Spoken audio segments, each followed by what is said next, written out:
In the vast expanse of the Andromeda Spiral, where 1,000 alien civilizations bow before the might of the Zephyrian Empire, one truth has remained constant for millennia. Humans are nothing more than primitive savages, barely worthy of slavery.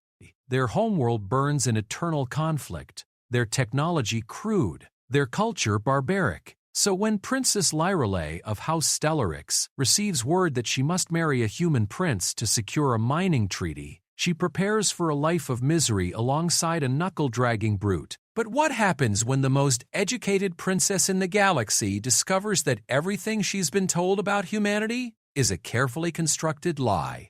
What happens when she realizes that the primitive species might actually be the most dangerous force the universe has ever seen, and that her marriage isn't just a political arrangement but the first move in a game that will reshape the stars themselves? Some truths are worth a war, some lies are worth an empire, and some humans are worth everything. Princess Lyrelei Vexandra of House Stellarix stood before the massive viewing port of the Imperial Palace, watching the twin moons of Zephyr Prime cast their silver light across the crystalline spires of the capital city. Her Sikh's arms were clasped behind her back in the traditional pose of contemplation, while her four eyes tracked the movement of cargo ships ascending through the atmosphere like glowing insects against the star-filled void. Each vessel carried the wealth of a dozen worlds to feed the endless appetite of the Zephyrian Empire, the greatest civilization the galaxy had ever known. At 23 cycles old, Lyrelei had spent most of her life within these gleaming walls, studying the histories of conquest that had built their empire across 4-star systems. She possessed 3 doctoral degrees in xenobiology, comparative cultures, and strategic warfare, making her one of the most educated beings in the known galaxy. Her tutors often remarked that her analytical mind rivaled that of the Imperial Council itself, a rare compliment in a society where intelligence was valued above all other virtues. The sound of ceremonial bells echoing through the palace corridors interrupted her thoughts. Those bells meant only one thing: a formal imperial announcement was about to be made. Lyrelei sighed through her respiratory slits, knowing that whatever news awaited would likely disrupt the peaceful research she had planned for the coming months. She had been looking forward to completing her thesis on the agricultural practices of subjugated species, a topic that fascinated her despite its seemingly mundane nature. "Princess Lyrelei, your presence is requested in the throne chamber immediately." The voice belonged to Zethmor, her personal aide and one of the few beings in the palace she considered a friend. His blue-scaled face bore an expression she had never seen before, something between worry and excitement. "What could be so urgent, Zethmor?" "I was hoping to spend the evening reviewing the trade reports from the Outer Rim territories." Lyrelei turned away from the viewing port, her flowing ceremonial robes rustling as she moved. The intricate patterns woven into the fabric told the story of her house's military victories, each golden thread representing, "I believe it concerns your future, Princess. Emperor Vexthalon has summoned the entire Imperial Council, along with representatives from several noble houses. The announcement chamber has been prepared for a formal decree." Zethmor's voice carried a note of caution that made Lyrelei's stomach tighten with apprehension. As they walked through the marble corridors toward the throne chamber, Lyrelei found herself thinking about her father, Emperor Vexthalon Korth Stellarix. He ruled the empire with an iron fist wrapped in diplomatic silk, always thinking 3 moves ahead in the grand game of galactic politics. Whatever announcement he was about to make had been carefully calculated to advance the empire's interests, regardless of how it might affect her personal desires. The throne chamber was indeed filled with the most powerful beings in the empire. Noble houses that controlled entire star systems stood alongside military commanders whose fleets could reduce planets to ash. Trade ministers who managed the flow of resources across thousands of worlds whispered among themselves, while cultural attachés from vassal species maintained respectful silence in the background. The air hummed with tension and anticipation. Emperor Vexthalon sat upon the throne of stars, a massive seat carved from a single piece of crystallized starlight that had taken craftsmen 3 centuries to complete. His imposing figure dominated the chamber, his four eyes scanning the assembled crowd with the calculating gaze of a predator evaluating its prey. When he spoke, his voice carried the authority of someone who had never been refused anything in his entire life. Citizens of the Zephyrian Empire, noble houses, and honored guests, I have called you here to witness a momentous announcement that will secure our empire's prosperity for generations to come. The Emperor's words echoed through the chamber, carried by hidden speakers that ensured every syllable reached even the most distant corners. Lorelei felt her heart's beginning to race as her father's gaze settled upon her. She had been involved in diplomatic discussions before, but something about this gathering felt different. The presence of so many high-ranking officials suggested that whatever was about to be announced would have far-reaching consequences for the entire empire. For the past cycle, our negotiators have been engaged in delicate discussions with representatives of a species that controls access to the richest deposit of quantium ore ever discovered. This rare element is essential for our newest generation of starship drives, and obtaining exclusive mining rights would give our empire an insurmountable advantage over our competitors. The Emperor paused, allowing the implications of his words to sink in among the assembled crowd. Quantium ore was indeed precious beyond measure. The element allowed starships to achieve faster-than-light travel at speeds previously thought impossible, and whoever controlled its supply would effectively control trade routes throughout the galaxy. Lorelei had read theoretical papers about quantium deposits, but she had never heard of any species actually possessing significant quantities of the mineral. The species in question has agreed to grant us exclusive mining rights to their quantium deposits, along with establishing a formal alliance that will bring them under our protection. In exchange, they have requested a marriage alliance between their royal house and our own. The Emperor's four eyes fixed directly upon Lorelei, and she felt the blood drain from her face as understanding dawned. Princess Lorelei, as my eldest daughter and heir to House Stellarex, you will be wed to Prince Alexander of the human species. The ceremony will take place in 30 days, after which you will travel to their homeworld to establish our empire's presence in their territory. The Emperor's announcement hit the chamber like a physical blow, causing gasps and murmurs of shock from the assembled nobles.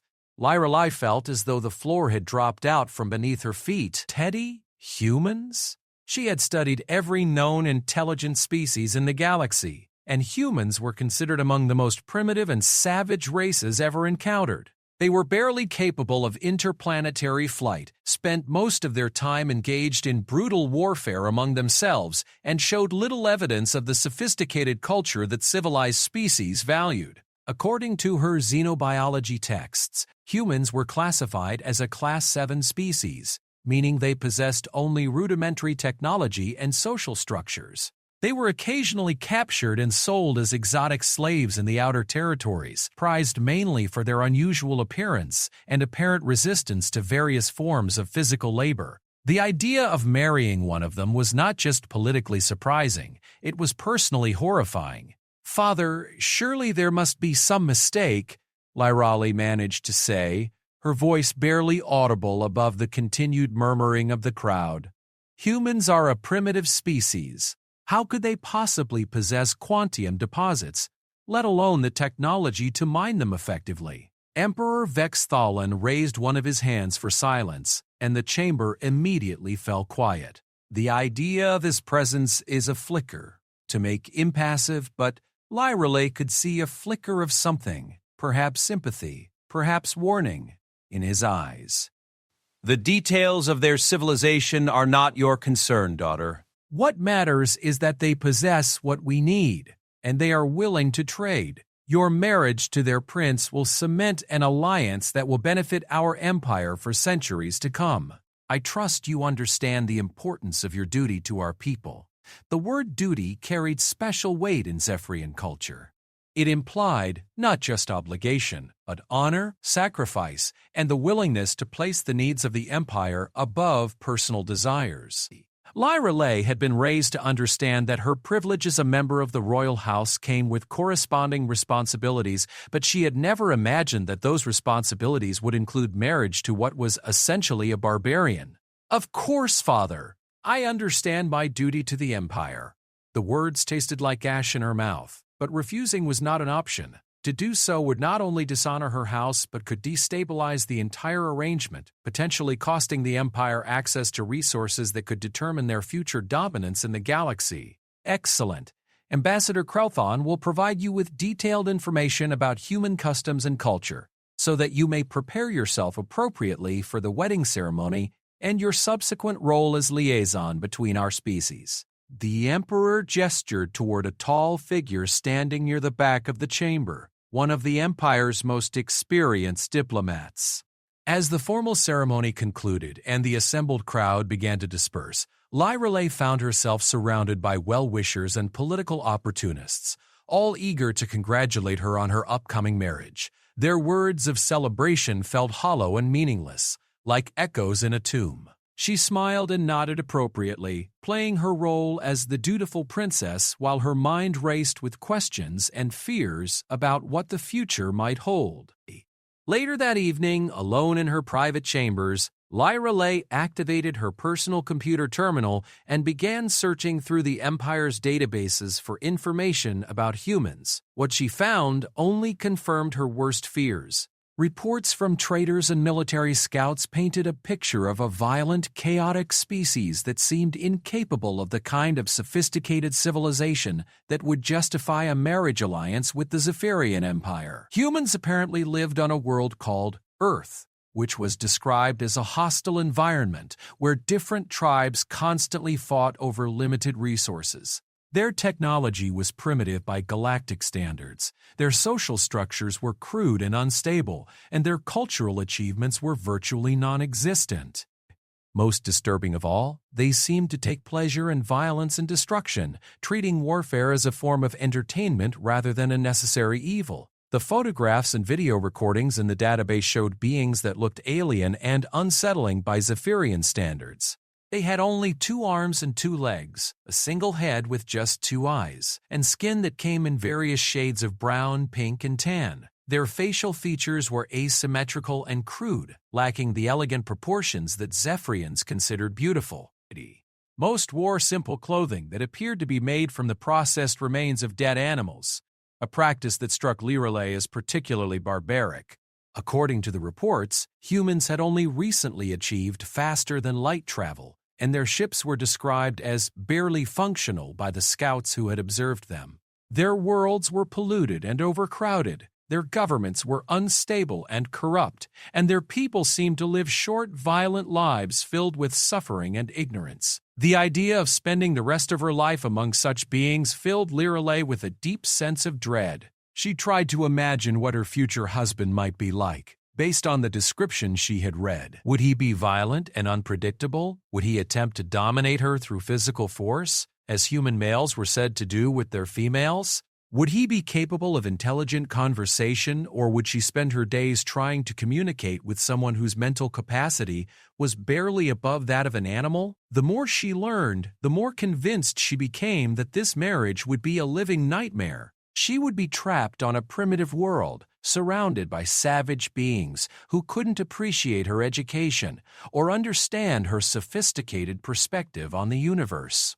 Her research projects would have to be abandoned, her intellectual pursuits set aside in favor of whatever crude pastimes humans considered appropriate for their females. As the night wore on, Lyrelay found herself staring once again at the twin moons through her chamber's viewing port. In 30 days, she would leave this beautiful, civilized world behind and travel to what amounted to an alien prison. She would marry a savage and pretend to be happy about it, all for the sake of quantium ore that would make the Empire even more powerful than it already was.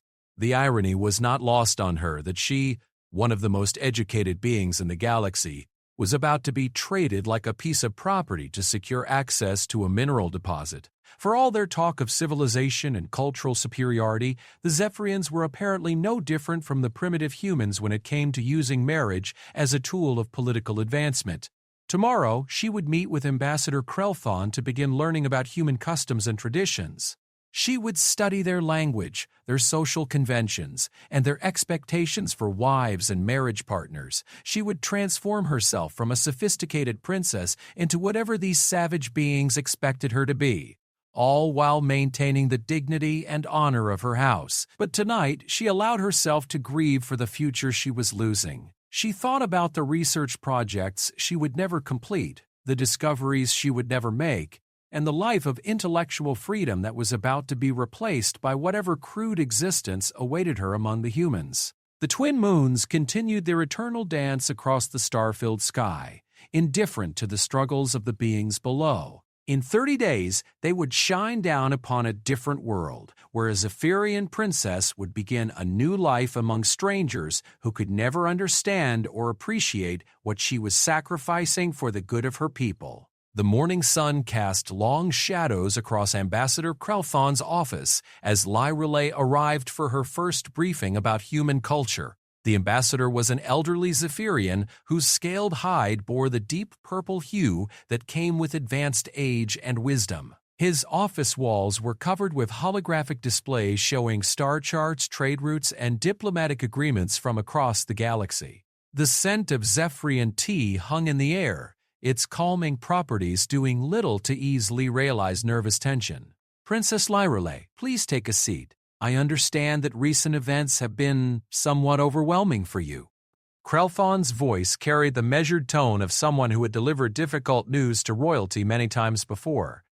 His four eyes studied her face carefully, as if evaluating her emotional state and readiness for what he was about to share. "Ambassador Krelthon, I confess that I am struggling to understand why the Empire would choose to ally with such a primitive species. Everything I have read about humans suggests they are barely above the level of intelligent animals."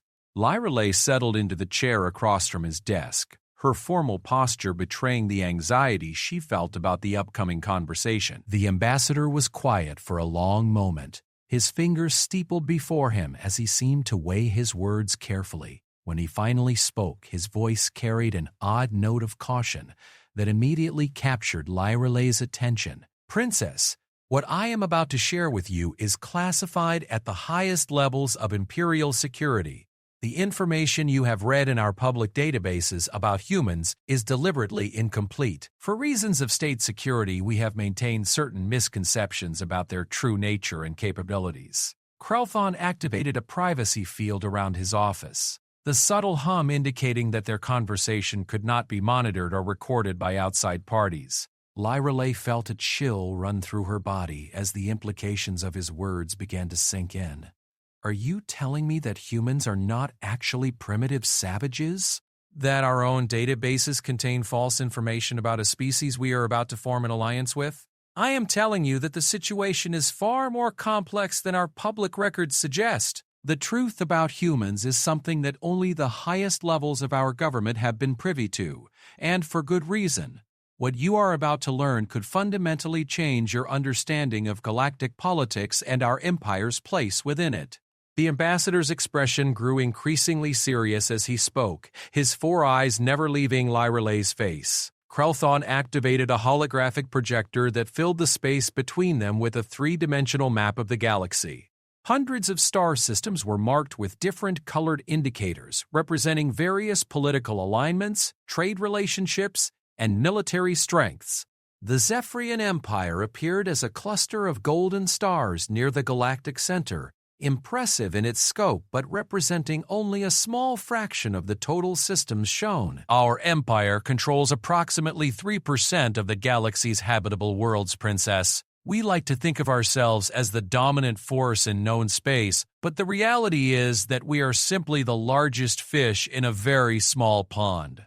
There are vast regions of the galaxy that remain unexplored by our forces, and some of those regions contain civilizations that would dwarf our own in terms of technology, resources, and military might." The ambassador gestured toward vast dark areas on the map where no Zephyrian presence was indicated, but surely our military superiority would allow us to expand into those regions if we chose to do so. Our fleets have never been defeated in open combat, and our technology represents the pinnacle of galactic achievement. Lyrale found herself defending the Empire's capabilities even as doubt began to creep into her mind. That is what we believed until 18 months ago, when our long-range scout ships made contact with human territory for the first time. What they discovered there challenged every assumption we had made about the balance of power in our galaxy. Pralthon manipulated the holographic display to zoom in on a region of space far beyond the Empire's borders, where a cluster of blue stars indicated human-controlled systems. The image that appeared before Lyrale's eyes defied everything she thought she knew about human civilization. Instead of the primitive worlds described in the Empire's databases, the hologram showed highly advanced space stations orbiting multiple planets, massive industrial complexes that dwarfed anything in Zephyrian space, and what appeared to be artificial megastructures surrounding entire stars. This cannot be accurate. Humans are barely capable of interplanetary flight. They live in mud huts and fight with metal clubs. How could they possibly have constructed anything approaching this level of sophistication? Lyrale's voice rose with confusion and disbelief as she stared at the impossible images before her. The humans you have read about in our databases do exist, Princess, but they represent only the most primitive frontier colonies of human civilization. What our scouts discovered is that humans have been expanding across the galaxy for thousands of years, establishing colonies, building industrial bases, and developing technologies that in many cases exceed our own capabilities. The ambassador's words hit Lyrale like a physical blow, forcing her to reconsider everything she thought she understood about galactic civilization. But why have we never encountered them before? How is it possible that such an advanced civilization could exist without our knowledge? Lyrale found herself grasping for explanations that would make sense of this revelation, because they have been deliberately avoiding contact with species like ours. Humans appear to have a policy of isolating primitive civilizations until they prove themselves capable of responsible interaction with more advanced technologies. In their view, we have been the savages, too violent and unpredictable to be trusted with knowledge of their true capabilities. Pralthon's words carried a bitter irony that was not lost on either of them. The ambassador activated another section of the holographic display, showing detailed scans of human ships that had been observed by Zephyrian scouts. The vessels were sleek and powerful, incorporating design principles that seemed to blend aesthetic beauty with devastating military potential. Their hulls appeared to be made from materials that Zephyrian scientists couldn't identify, and their propulsion systems operated on principles that remained mysterious despite intensive study. Our military analysts estimate that a single human dreadnought could potentially engage and destroy an entire Zephyrian battle fleet without sustaining significant damage. Their weapons technology appears to be based on controlled manipulation of fundamental forces that we are only beginning to understand theoretically. The ambassador's clinical tone did nothing to soften the impact of his words. Lyrale felt the foundations of her worldview crumbling as she absorbed this information. The Zephyrian Empire, which she had been raised to see as the pinnacle of galactic civilization, was apparently nothing more than a minor regional power in the eyes of humanity. Her people, who prided themselves on their intelligence and sophistication, were viewed by humans as primitive beings who needed to be managed and protected from technologies they weren't ready to handle. If humans are so advanced, why would they want to form an alliance with us? What could we possibly offer them that they don't already possess in greater quantity and quality? Lyrale's analytical mind immediately focused on the logical inconsistencies in the situation. That is an excellent question and one that our diplomatic corps has been struggling to answer. The official explanation is that humans value diversity and believe that different perspectives can lead to innovative solutions to complex problems. They see potential in our empire's organizational capabilities and our talent for managing large-scale logistics operations. Krelthon's voice suggested that he wasn't entirely convinced by this official explanation. And the unofficial explanation? Lyrale pressed, sensing that there was more to the story than what was being publicly acknowledged.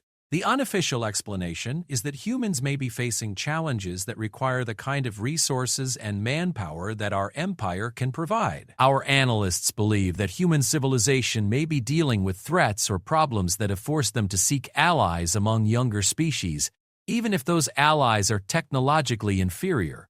The ambassador's voice carried a note of uncertainty that suggested this was largely speculation.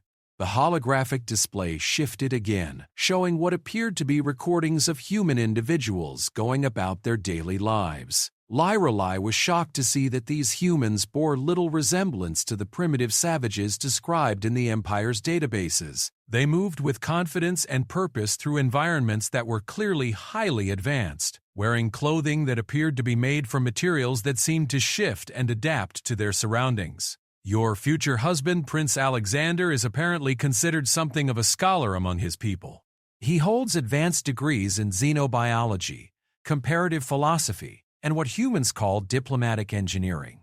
Our sources indicate that he has spent considerable time studying Zephyrian culture and language in preparation for your marriage.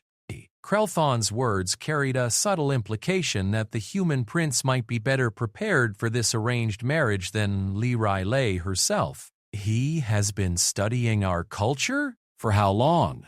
Lyrelai found herself curious about this mysterious figure who was to become her husband, despite her lingering fears about the arrangement. According to our intelligence, Prince Alexander began intensive study of Zephyrian language and customs approximately 2 years ago, suggesting that this marriage alliance has been under consideration for much longer than we initially realized. His linguistic skills are reportedly quite advanced, and he has apparently made a particular study of Zephyrian scientific methodology and philosophical traditions. The ambassador's words suggested a level of preparation and forethought that contradicted the impulsive, primitive nature that humans were supposed to possess.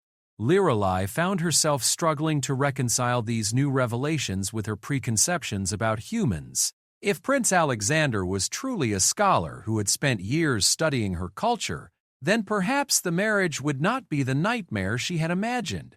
A being capable of appreciating Zephyrian philosophy and scientific methodology might actually prove to be an interesting conversational partner, even if he belonged to an alien species. Will I be expected to conform to primitive social structures that treat females as property?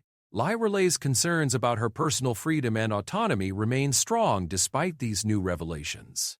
That is another area where our public databases appear to be significantly inaccurate. Human society seems to be remarkably egalitarian by galactic standards, with males and females sharing equal status and responsibilities in most aspects of their civilization. Marriage relationships among humans appear to be based on mutual respect and intellectual compatibility rather than dominance hierarchies. The ambassador's words provided some relief, but Lyrelai remained skeptical about information that contradicted everything she thought she knew. How can we be certain that this information is accurate? If our databases have been deliberately falsified regarding human capabilities, how do we know that this new intelligence is any more reliable? Lyrelai's scientific training made her naturally suspicious of claims that seemed too convenient or optimistic. Because this information comes from direct observation by our most trusted scouts and diplomats, rather than from secondhand reports and theoretical speculation. Ambassador Vexcalar has actually lived among humans for several months as part of the preliminary negotiations, and his reports provide detailed first-hand accounts of human society and culture. Krelthon activated another section of the display showing what appeared to be personal recordings made by the mentioned ambassador. The recording showed human cities that rivaled anything in Zephyrian space for beauty and sophistication. Gardens of impossible complexity seemed to grow through and around architectural structures that defied conventional engineering principles. Humans of various ages and appearances moved through these environments with obvious contentment, engaging in activities that suggested a rich cultural and intellectual life. Ambassador Vexcalar reports that human society places enormous value on education, scientific discovery. Their cities contain libraries and research facilities that make our own institutions seem primitive by comparison. Their approach to knowledge appears to be remarkably open and collaborative, with information freely shared among all members of their society. The recordings seemed to support the ambassador's claims, showing humans engaged in what appeared to be sophisticated intellectual discussions in settings of remarkable beauty. As the briefing continued, Lyreley found her understanding of the situation shifting dramatically. Instead of being condemned to life among savages, she might actually be entering a civilization that was more advanced and sophisticated than her own.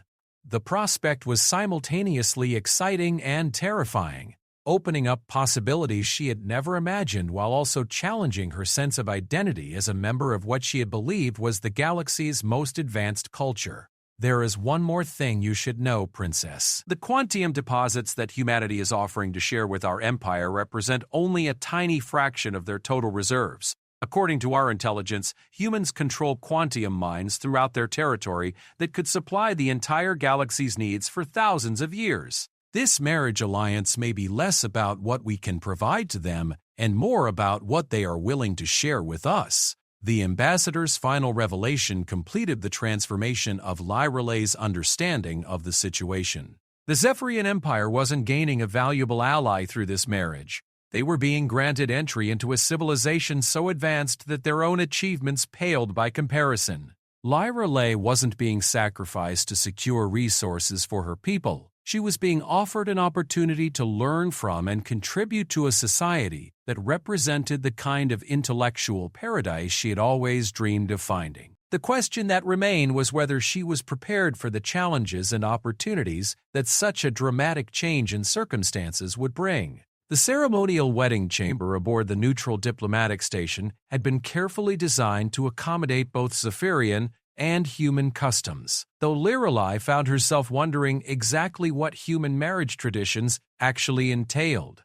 Despite Ambassador Krelthon's briefings over the past month, she still felt unprepared for this moment when she would meet her future husband face to face for the first time. The chamber itself was a marvel of diplomatic engineering, with crystalline walls that could adjust their opacity and color to create the appropriate atmosphere for either species' preferences. Zephyrian holographic projections of ancestral spirits mingled with human floral arrangements that seemed to shift and change as she watched them. The air carried a mixture of Zephyrian incense and what her cultural briefings had identified as human roses, though the scent was far more complex and pleasing than she had expected. Lyreley wore her family's most formal ceremonial robes, the golden threads telling the story of House Stellaric's conquests, while the jeweled clasps represented the wisdom and scholarship that had guided their rule. Her 4 eyes had been enhanced with traditional cosmetics that emphasized her intelligence and noble bearing, while her 6 arms had been positioned in the ritual pose that indicated readiness for diplomatic union. She felt beautiful and dignified, though she couldn't shake the nervous energy that made her respiratory slits flutter with each breath. The sound of approaching footsteps echoed through the chamber's antechamber, indicating that the human delegation had arrived. Lyreley found herself holding her breath as the doors slid open with a soft whisper of displaced air. What stepped through those doors challenged every preconception she still harbored about human appearance and bearing. Prince Alexander of House Terra was not the primitive savage she had expected, nor even the civilized but crude being that her revised expectations had prepared her for. He moved with a fluid grace that spoke of both physical conditioning and complete self-confidence, his posture erect and commanding without appearing aggressive. His clothing appeared to be made from materials that shifted subtly in the light, creating patterns that seemed to respond to his movements and the ambient conditions around him. What struck Lyreley most forcefully was his eyes. Humans were supposed to have only 2 eyes, and Alexander did indeed possess just 2, but those eyes held a depth of intelligence and awareness that rivaled anything she had seen among her own people. They were a deep brown color that seemed to contain flecks of gold when the light struck them correctly, and they studied her with obvious interest and what appeared to be genuine appreciation. Princess Lyreley of House Stellarix, it is an honor to finally meet you in person. I am Prince Alexander Taravel, and I hope that this union will bring prosperity and understanding to both our peoples. His voice carried none of the guttural roughness that Zephyrian texts had attributed to human speech, Instead, he spoke in perfectly accented Zephyrian that demonstrated not just linguistic skill, but an understanding of the subtle tonal variations that conveyed respect and diplomatic courtesy. Prince Alexander, the honor is mine.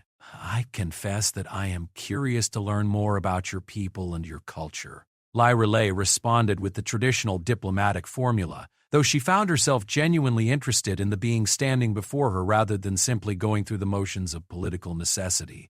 I share that curiosity, Princess. I have spent considerable time studying Zephyrian philosophy and scientific methodology, and I find myself impressed by your people's dedication to intellectual achievement and systematic knowledge gathering. I particularly admired your published work on agricultural optimization in low-gravity environments. Alexander's words caught Lyra Lay completely off guard.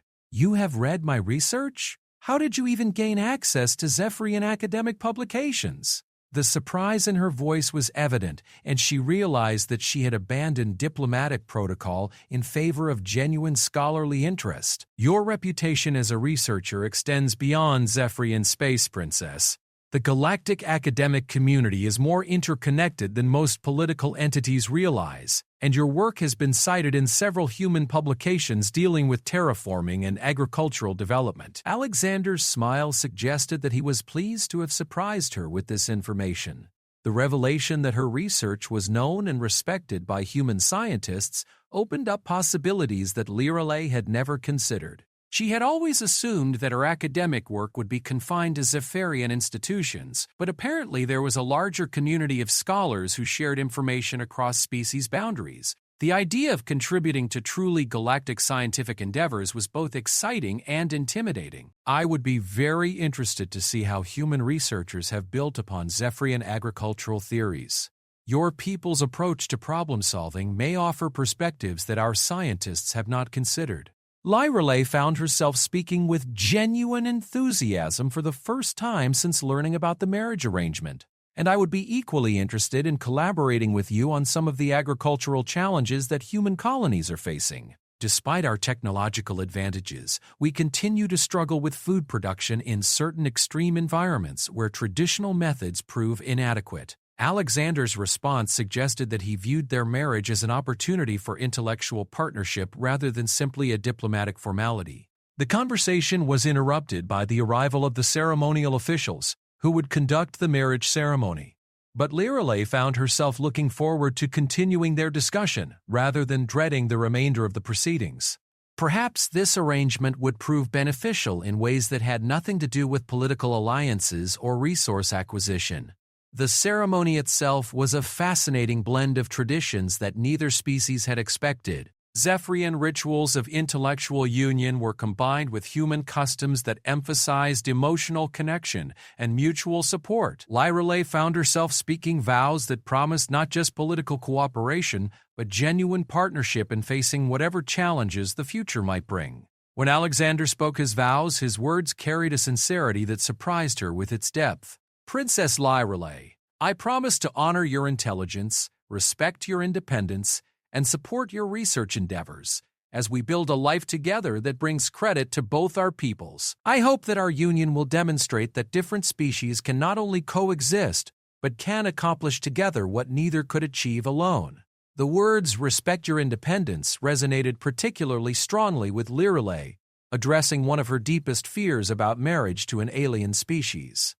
If Alexander truly meant what he was saying, then perhaps she would be able to maintain her scholarly pursuits and intellectual freedom even while fulfilling her diplomatic obligations. As the ceremony concluded, Lyra Lay found herself officially married to a being she was only beginning to understand. The reception that followed provided opportunities for more extended conversation, and she discovered that Alexander's knowledge of Zephyrian culture extended far beyond simple academic study. I was particularly impressed by your people's integration of aesthetic principles into scientific methodology, Alexander commented as they sampled foods from both cultures. The idea that beautiful solutions are more likely to be correct solutions is something that human science has been moving toward independently. You find beauty in scientific equations, Lyreley asked, genuinely curious about how a non-Zephyrian mind might appreciate concepts that her people considered fundamental to proper intellectual development. I find beauty in elegant solutions to complex problems, regardless of the field in which they arise. Some of the most beautiful things I have ever encountered were mathematical proofs that revealed unexpected connections between seemingly unrelated phenomena. Alexander's enthusiasm for abstract concepts was evident in his tone and expression. As the evening progressed, Lyreley discovered that Alexander possessed not just intellectual curiosity, but a sense of humor that appreciated irony and subtle wordplay. His jokes about the challenges of diplomatic marriage revealed awareness of their situation's complexity while maintaining an optimistic outlook about their ability to make the arrangement work. I confess that I was somewhat nervous about marrying someone whose people's databases described me as a primitive savage with barely functional cognitive abilities, Alexander admitted with a grin that took any sting out of his words. You knew about the inaccuracies in our records? Lyreley was once again surprised by the depth of human knowledge about Zephyrian society and attitudes. We have been aware of the misconceptions that various species hold about human civilization for quite some time. In many cases, we have found it useful to allow those misconceptions to persist, as they provide certain diplomatic and strategic advantages. Alexander's admission revealed another layer of complexity in the relationship between their species. So humans have been deliberately cultivating an image of primitiveness while secretly developing advanced technologies and sophisticated cultural institutions. The implications of this strategy were staggering from a political perspective. Not deliberately cultivating so much as simply not correcting false impressions that other species developed based on limited contact with our frontier colonies. When your scouts encountered humans, they were observing the equivalent of Zephyrian mining camps or agricultural settlements, not our major population centers or cultural institutions. Alexander's explanation made sense from a logical standpoint, but it revealed just how much the Empire's leadership had underestimated human capabilities. The revelation that her marriage was part of a much larger and more complex diplomatic process than she had realized was both exciting and intimidating. She was not just forming a personal relationship with an individual from another species. She was helping to establish the foundation for interactions between civilizations that operated on completely different scales of development and influence. What will be expected of me when we travel to human space? Will I be able to continue my research? Or will I be confined to ceremonial duties and social obligations? Lyreley's practical concerns about her future life needed to be addressed before she could fully embrace the possibilities that were opening up. You will have access to research facilities that will make Zephyrian institutions seem primitive by comparison, Princess.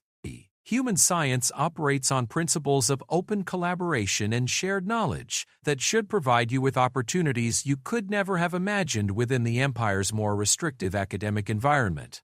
Alexander's promise addressed her deepest hopes about maintaining her intellectual pursuits. And you will be free to pursue your own research interests as well? I would not want my presence to interfere with your scholarly activities. Lyreley found herself genuinely concerned about Alexander's welfare, a feeling that surprised her with its intensity. I believe we will find that our research interests complement each other quite well. I have been hoping to study Zephyrian approaches to large-scale organizational management, and your presence will provide me with insights that would be impossible to obtain through remote observation. Alexander's response suggested that he viewed their marriage as a mutually beneficial intellectual partnership. As the reception drew to a close, Lyreley realized that her feelings about the marriage had undergone a complete transformation. Whoa! Instead of dreading a future among primitive savages, she found herself excited about the prospect of joining a civilization that might offer intellectual challenges and opportunities beyond anything she had previously imagined. The human standing beside her was not the crude barbarian she had expected, but a sophisticated scholar whose intelligence and curiosity rivaled her own. The future remained uncertain, filled with challenges and adjustments that neither of them could fully anticipate. But for the first time since learning about the marriage arrangement, Lyreley felt optimistic about what lay ahead. Perhaps this union would prove to be the beginning of something remarkable, a partnership that would benefit not just their respective peoples, but the cause of knowledge and understanding throughout the galaxy. The journey to human space aboard the diplomatic vessel Harmony took 3 weeks, during which Lyrelay discovered that her assumptions about human technology had been laughably inadequate. The ship itself defied every principle of engineering that she had learned during her studies, moving through space in ways that seemed to violate the fundamental laws of physics while maintaining an internal environment more comfortable and sophisticated than anything aboard Zephyrian vessels. Alexander had offered to give her a tour of the ship's systems, and what she saw challenged her understanding of what was technologically possible. The propulsion system operated without any visible energy source, moving the massive vessel at speeds that should have been impossible while producing no detectable emissions or gravitational disturbances. The ship's hull appeared to be made from a material that could adjust its properties based on external conditions, becoming transparent to allow viewing of the surrounding space, or opaque to provide privacy and protection. The basic principle involves manipulating the quantum foam that underlies normal space-time, Alexander explained as they stood in what he called the engineering section. Rather than pushing against space, we convince space itself to move around us, which allows us to achieve effective, faster-than-light travel without violating relativistic constraints. Lyrelay found herself struggling to understand concepts that seemed to blend theoretical physics with practical engineering in ways that Zephyrian science had never attempted. How is it possible to manipulate quantum foam on a macroscopic scale? The energy requirements alone should make such technology impossible. That was our assumption as well, until we discovered how to tap into zero-point energy fields that exist throughout the universe. Once you can access unlimited clean energy, many things that seemed impossible become merely challenging engineering problems. Alexander's casual discussion of technologies that would revolutionize Zephyrian civilization revealed just how far ahead human science had advanced. The ship's living quarters were another revelation that contradicted everything Lyrelay thought she understood about space travel. Instead of cramped utilitarian spaces designed for maximum efficiency, the human vessel provided accommodations that rivaled the luxury of imperial palaces. Her personal quarters included not just sleeping and working areas, but a complete laboratory equipped with research tools that exceeded anything available on Zephyr Prime. I took the liberty of having the lab equipped with instruments that would support your agricultural research, Alexander mentioned as he showed her the sophisticated equipment. The matter compilers can produce any chemical compounds you might need for experimentation, and the quantum scanners can analyze biological processes at the molecular level. You can create arbitrary chemical compounds from base elements. The implications of such technology were staggering from both scientific and economic perspectives. Within certain constraints, yes. The process requires detailed molecular templates and sufficient energy input, but we can manufacture almost anything we need rather than transporting materials across interstellar distances. Alexander's matter-of-fact tone suggested that such capabilities were routine aspects of human technology. Lyrelay spent hours each day exploring the ship's capabilities and discussing scientific principles with Alexander, who seemed genuinely excited to share human knowledge with someone who could appreciate its significance. Their conversations ranged across multiple disciplines, from theoretical physics to applied biology, revealing connections and insights that neither of their species had developed independently. Zephyrian mathematical approaches to optimization problems could significantly improve our terraforming calculations, Alexander observed during one of their discussions. Your people's systematic methodology produces results that are more elegant and reliable than the brute force computational methods we typically employ, and human understanding of quantum mechanics could revolutionize Zephyrian manufacturing processes. If we could manipulate matter at the atomic level, our entire industrial infrastructure could be redesigned for maximum efficiency and minimal waste. Lyrelay found herself genuinely excited about the possibilities for technological collaboration between their species. As they approached human space, Alexander began preparing Lyrelay for what she would encounter when they reached their destination. I should warn you that Earth itself may be somewhat overwhelming at first. Our homeworld has been extensively modified over the centuries, and the results can be disorienting for beings accustomed to more natural planetary environments. Modified in what way? I understood that humans originated on Earth as a naturally occurring species. Lyrelay had read extensively about human evolutionary history during the journey, trying to understand how such an advanced civilization had developed from apparently primitive origins. We did evolve naturally on Earth, but that was several thousand years ago. The planet you will see bears little resemblance to the world that produced our species. We have rebuilt Earth from the ground up to serve as the administrative and cultural center of human civilization. Alexander's description suggested changes on a scale that Lyrelay could barely comprehend. When they finally emerged from faster-than-light travel in the Sol system, Lyrelay's first glimpse of human space left her speechless. The system contained not just planets but massive artificial structures that dwarfed anything she had previously imagined. Ring-shaped habitats surrounded several planets, rotating slowly to provide gravity for populations that must have numbered in the trillions. Dyson spheres partially enclosed multiple stars, capturing their energy output to power industrial processes on an unimaginable scale. How many humans are there? Lyrelay asked, her voice barely above a whisper as she tried to process the scope of what she was seeing.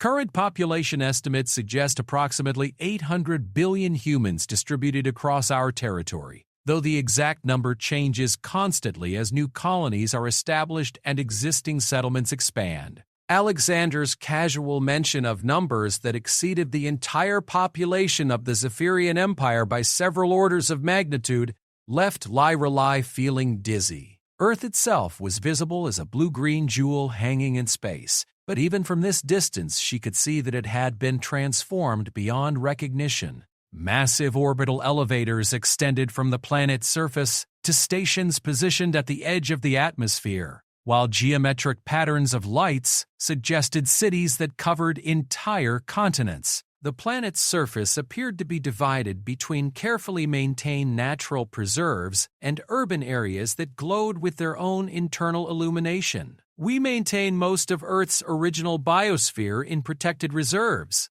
Alexander explained as they approached the planet. But the majority of the surface has been converted to serve our civilization's needs while maintaining ecological balance through carefully engineered systems. The approach to Earth's surface provided Lyrelay with her first close look at human architecture and urban planning. The cities were unlike anything in Zephyrian space, with buildings that seemed to grow organically from the landscape while incorporating advanced technologies seamlessly into their structure. Transportation systems moved people and goods through three-dimensional networks that utilized both ground-level and aerial corridors, all coordinated by control systems that managed traffic flows with impossible precision. The city we are approaching is called Geneva, and it serves as the diplomatic capital for human relations with other species. Alexander mentioned as their ship descended toward what appeared to be a landing facility integrated into a park-like setting. Most of our governmental functions are distributed across multiple worlds, but Geneva handles most face-to-face diplomatic meetings.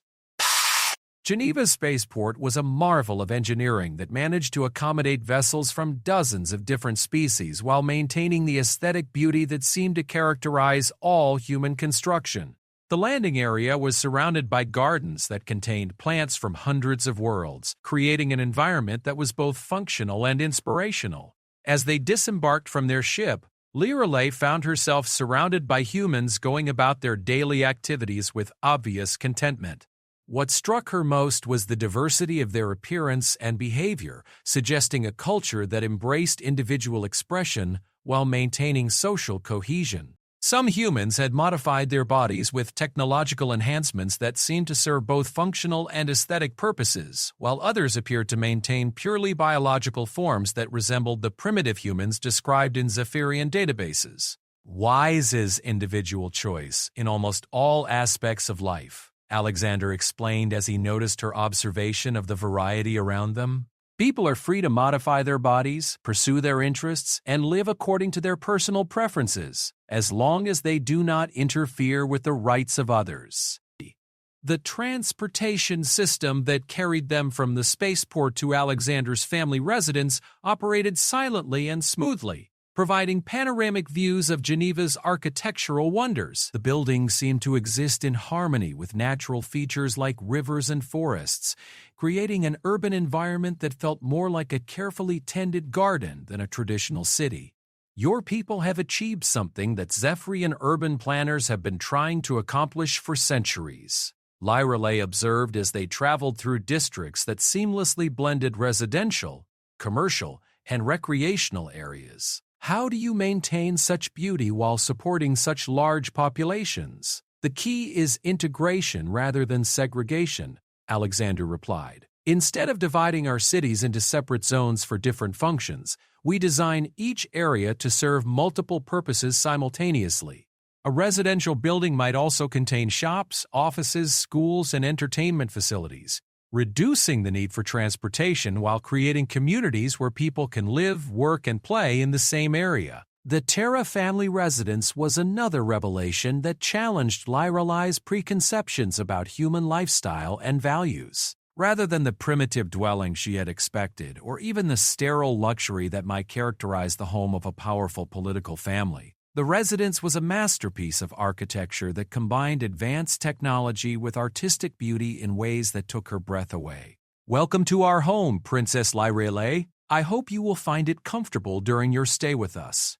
Alexander's mother, a graceful woman whose age was impossible to determine, greeted them at the entrance with warmth that seemed genuine rather than merely diplomatic. The interior of the residence revealed the true scope of human technological achievement in ways that even the ship had not fully demonstrated. The walls were interactive surfaces that could display any environment or information that the inhabitants desired, creating rooms that could transform themselves based on the needs and preferences of their occupants.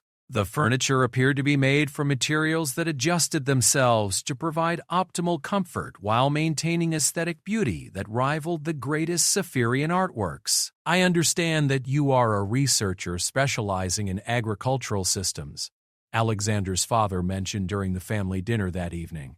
We would be honored to show you some of our food production facilities. I think you will find our approaches to agriculture quite different from traditional methods.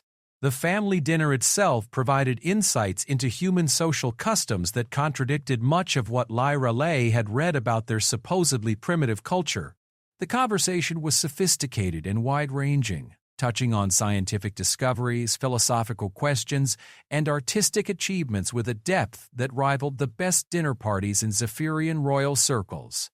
The food was prepared using techniques that seemed to blend chemistry and artistry, creating flavors and textures that were completely unlike anything in her previous experience. Tomorrow we will visit the local agricultural research facility, Alexander mentioned as the evening drew to a close.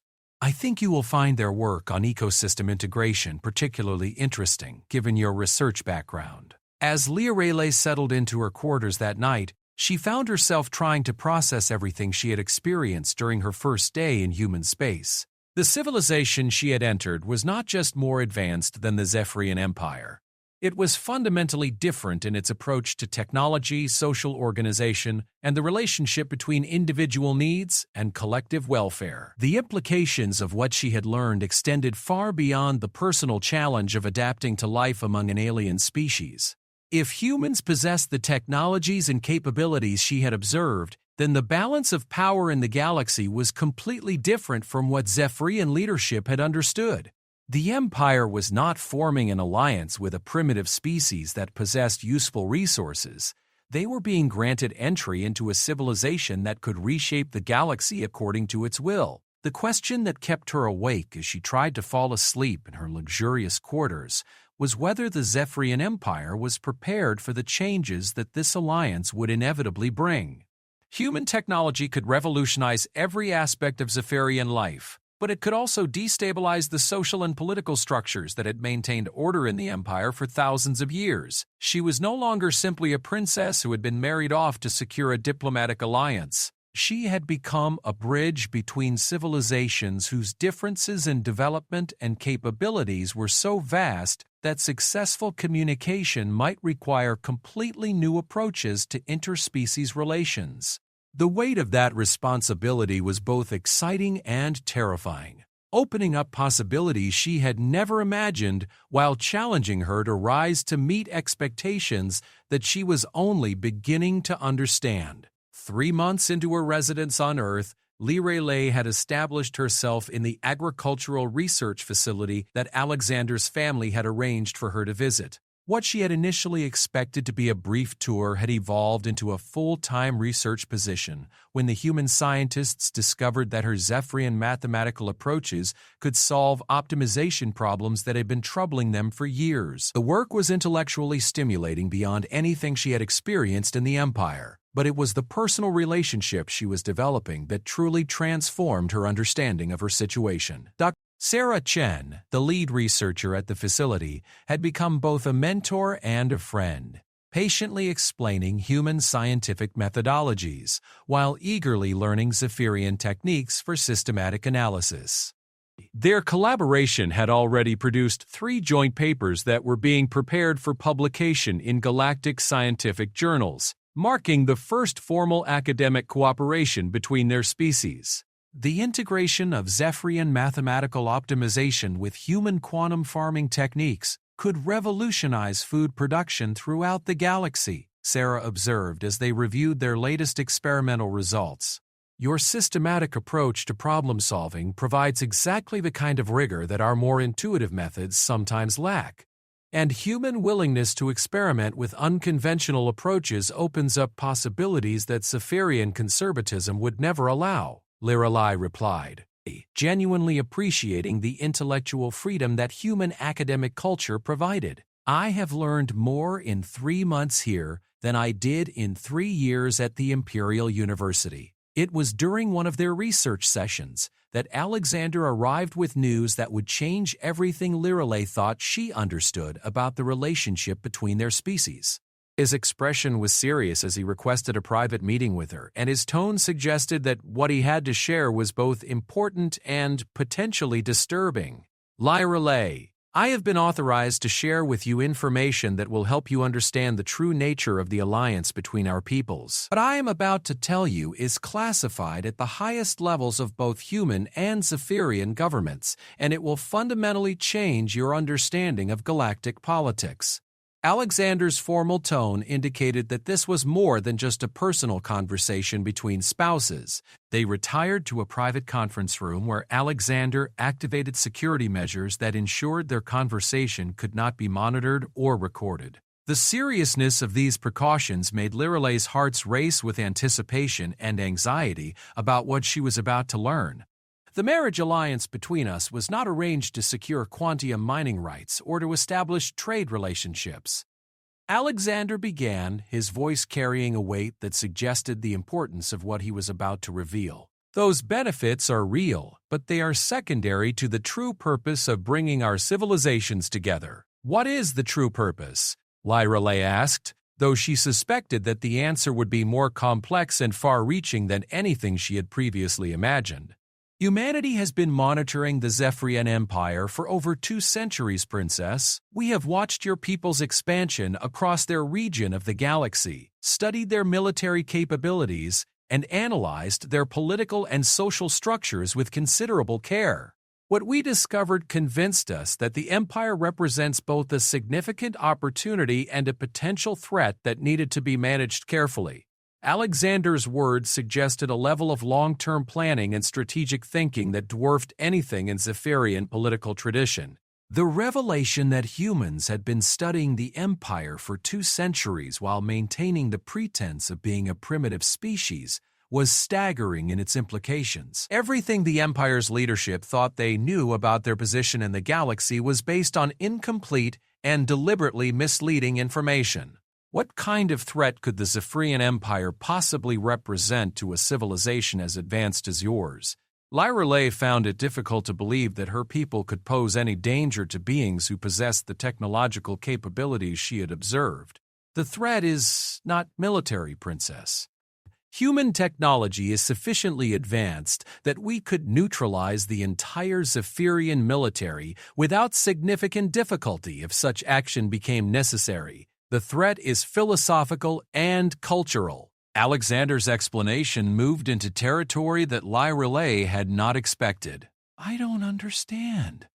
How can philosophy and culture represent a threat to a civilization with your capabilities? The concept of ideas being dangerous enough to warrant 2 centuries of careful monitoring seemed absurd from a practical perspective. Because ideas and cultural values determine how technological capabilities are used, and the Zephyrian Empire has demonstrated a pattern of behavior that could become extremely dangerous if your people gained access to advanced technologies without corresponding growth in wisdom and ethical development. Alexander's words carried implications that were both insulting and terrifying. The suggestion that human civilization considered the Zephyrian Empire to be ethically underdeveloped was a blow to Lyra Lay's pride, but she forced herself to consider the possibility. The Empire had indeed built its power through conquest and subjugation, treating other species as resources to be exploited rather than partners to be respected. Perhaps humans, with their apparently more collaborative approach to interspecies relations, had legitimate concerns about Zephyrian methods. Are you saying that humans see my people as warmongers who cannot be trusted with advanced technology? The question was painful to ask, but necessary for understanding the true dynamics of their relationship. We see your people as a young civilization that has achieved remarkable things within the constraints of their current technological capabilities, but which has not yet developed the ethical frameworks necessary to handle truly advanced technologies responsibly. Alexander's diplomatic phrasing softened the criticism without eliminating its essential point. What would happen if humans simply ignored the Zephyrian Empire? Why not allow us to continue our development without interference? Lyra Lay found herself curious about human motivations for involving themselves in empire politics at all. Because the Zephyrian Empire is not developing in isolation, Princess. Your people are expanding into regions of space that will eventually bring them into contact with other advanced civilizations, some of which are far less patient and tolerant than humanity. If the Empire continues on its current trajectory, it will eventually encounter species that will view Zephyrian aggression as a threat requiring immediate and decisive response.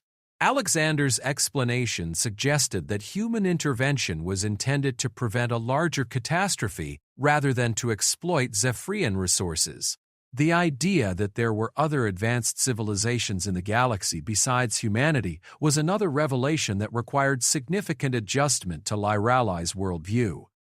She had grown up thinking that the Zephyrian Empire was the dominant force in known space, only to discover that they were actually a minor regional power surrounded by civilizations beyond their understanding. How many advanced civilizations are there? Are humans the most technologically developed species in the galaxy?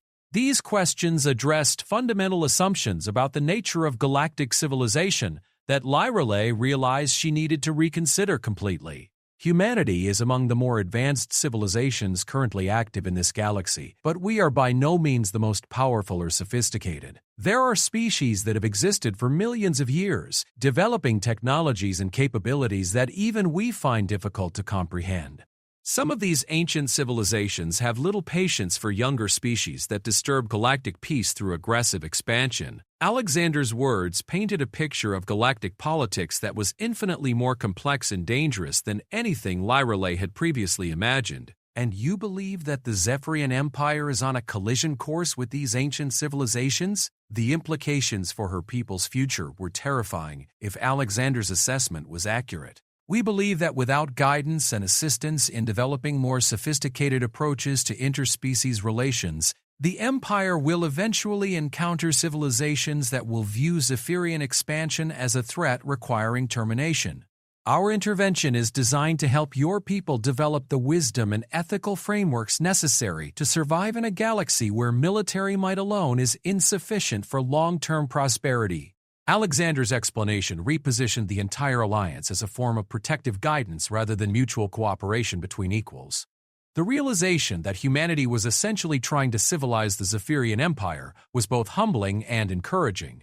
It suggested that humans saw potential in her people that could be developed with appropriate support and education, rather than viewing them as irredeemably primitive savages. What role am I expected to play in this process? Surely my marriage to you involves more than simply serving as a symbol of cooperation between our species. Lyrelay needed to understand her own position in what was clearly a complex long-term strategy. Your role is to serve as a bridge between our civilizations, helping to facilitate the transfer of knowledge and cultural values that will prepare the Zephyrian Empire for more sophisticated participation in galactic affairs. Your scientific background and your position in the imperial hierarchy make you uniquely qualified to influence how your people adapt to new possibilities. Alexander's explanation gave Lyrelay a sense of purpose that extended far beyond her personal relationships or research interests. Will my people be told the truth about human capabilities and intentions, or will this process continue to operate through deception and misdirection? The ethical implications of manipulating an entire civilization through false information troubled Lyrelay despite her understanding of the strategic necessities involved. The truth will be revealed gradually, as your people demonstrate their readiness to handle increasingly sophisticated concepts and technologies. The process has already begun with your father and the Imperial Council, who were slowly learning about human capabilities as they proved their ability to use that knowledge responsibly. Alexander's assurance that the deception was temporary rather than permanent provided some relief from Lyrelay's ethical concerns. Over the following weeks, Alexander shared additional details about the scope and complexity of human civilization's involvement in galactic affairs. Humanity apparently served as something like a diplomatic and cultural intermediary for several younger species, helping them develop the sophistication necessary to interact safely with older and more powerful civilizations. The galaxy is not the chaotic wilderness that most species imagine, Alexander explained during one of their evening conversations. There are rules and traditions that govern interactions between civilizations, enforced by species whose power makes human technology seem primitive. Most younger species never become aware of these rules until they violate them, at which point the consequences can be severe. What kind of rules?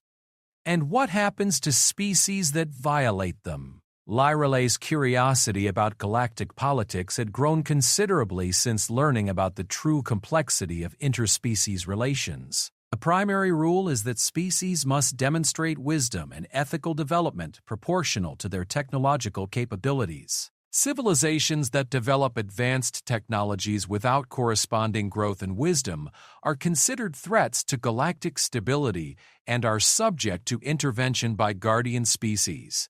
Alexander's explanation suggested a galaxy governed by principles that transcended military might or technological advancement. And if a species refuses to accept guidance or continues to behave aggressively despite intervention, the question addressed Lyrelay's fears about what might happen to the Zephyrian Empire if they proved unable to adapt to galactic expectations. In extreme cases, such species may be confined to their current territory until they develop appropriate wisdom, or in the worst cases, their technological capabilities may be reduced to levels that limit their ability to threaten others. However, these drastic measures are rare and considered last resorts by the guardian species.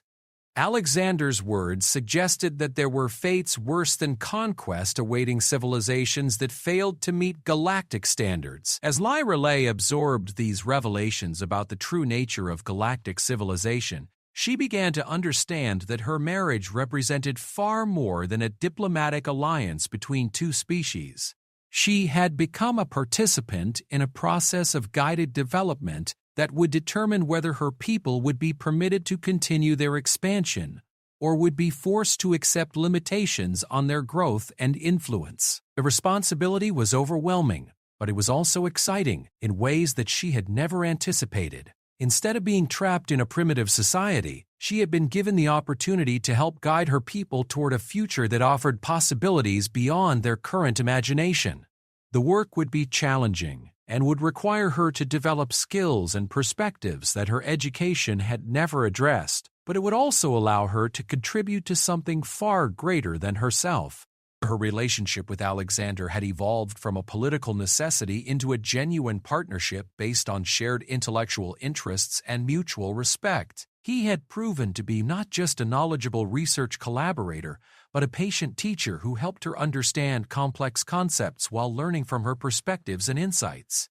The future remained uncertain and filled with challenges that neither of them could fully anticipate.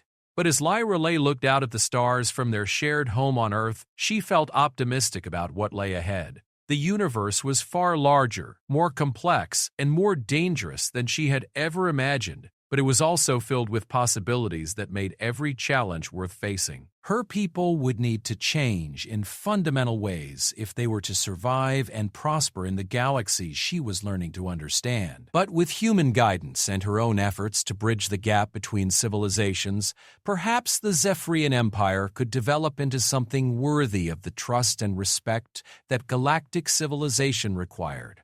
The princess who had once dreaded marrying a savage had discovered that she was the one who needed civilizing. It was a humbling realization, but also a liberating one that opened up a future filled with possibilities she had never dared to imagine. The princess dreaded marrying the savage human until she discovered the truth. HFY Stories. Best HFY.